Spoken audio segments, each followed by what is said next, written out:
Let's have an in-depth look at every single Formula One world champion. We'll take 40 minutes explaining every single small detail. Shut up! Every F1 champion, one word, maybe a reason as to why I chose that word, if you're lucky. Giuseppe Farina, lucky. His teammate Fangio was quicker, just suffered from worse reliability. Alfa Romeo favored him throughout the season because he was an older driver. He was just lucky to be F1's first champ. Juan Manuel Fangio, cool.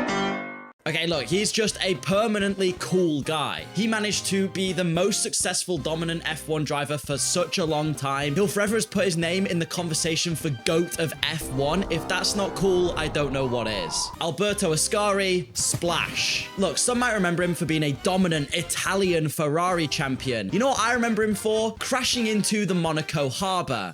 Therefore, splash. Mike Hawthorne, fraud. The first fraud world champion. And it's all because of one goofy story that happened with Stirling Moss. Hawthorne and Stirling Moss were championship rivals that year, and Stirling Moss honestly looked set to win the championship. During a race at Portugal, Stirling Moss was leading, Hawthorne was in second. Hawthorne spun at the side of the circuit, and Stirling Moss, who had such a big lead, decided to pull over, help push Hawthorne back onto the track, and then they finished the race 1-2. Oh, bear in mind they weren't teammates. It gets even funnier though. Hawthorne was given a penalty for pushing his car on the track backwards, which wasn't allowed at the time. However, Stirling Moss went to the stewards, argued on behalf of Hawthorne, and got the penalty removed. And if that penalty had stood, Stirling Moss would have won the championship. Now I think about it, maybe it should have been Stirling Moss idiot instead of Mike Hawthorne fraud. Anyway, Jack Brabham, old. He won his final world championship at the age of 40, which honestly for the time wasn't even that old. It's purely because that year at Zandvoort,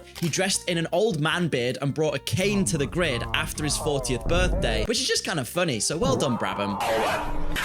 Phil Hill, damn. As in, damn, my teammate died and therefore I won the championship. Graham Hill, mustache. Yeah, sure, he was an amazing racing driver, nicknamed Mr. Monaco for all his Monaco race wins. But look at that tash. That thing is incredible. Jim Clark, speedy. Everyone's always yapping about how quick he was, so that's the only word that comes to mind. John Surtees, motorbike. The other word I was thinking of was condom, but motorbike because he's the only driver ever to win the F1 championship and MotoGP championship. Condom because he had the condom car with his Surtees F1 team in 1976. And that's just funny. Denny Hulme.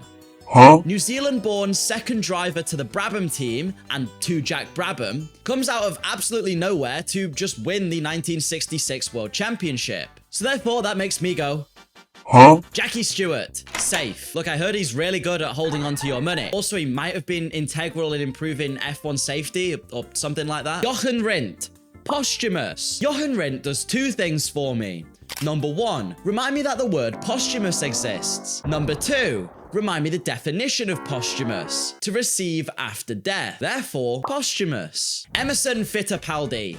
Loyal. In the sense that he was far too loyal to his brother's absolutely awful Formula One team. This man was a brilliant driver during his prime, but then joined his brother's Formula One team and was just absolutely arse for the rest of his career. So sorry, Fittipaldi. Lauda. German. Let me preface this. Yes, the most German F1 driver ever was in fact an Austrian, but Lauda embodied the German engineering stereotype and the fact that they have pretty much no emotions. That's also why he was so damn good. James Hunt, shagger, top shagger. Need I say more? Mario Andretti, suspicious. Very good driver, no complaints, but if I had a nickel for every time an American Formula One world champion had his teammate die at the Italian Grand Prix the year he won the championship, I'd have two nickels. Which isn't a lot, but it's weird that it happened twice, right? Jody Scheckter, wheels. Scheckter is the only Formula One driver to win a race on 6 wheels. He drove the Tyrrell six-wheeler to victory during the Swedish Grand Prix. And so for that, I remember him as wheels, even if every F1 driver has driven on them. Alan Jones, forgotten. Alan Jones has a boring name, but the Aussie national is actually the driver who kicked Williams to be a world championship winning team. Seriously, this guy should not be forgotten. That grade ape right there. He started the whole Williams domination, winning a decade before their golden era. Nelson Piquet, Slurs. He likes to say them. Keke Rosberg. Oh, as in, oh, both of the Ferraris you were fighting for the championship against had crashes, one of which was fatal, and the other which put out the driver for the rest of the season. Alan Prost. Nerd. I mean, okay, this guy was so clever, they nicknamed him the Professor. Also, he's French, so he's got to be a bit of a nerd. Ayrton Senna. Pedo. I have a video here of Ayrton Senna's favorite cooking recipe. I've been getting this request a lot on my TikTok live, so let's go and make some pedo. Let's get the pedo in the oven.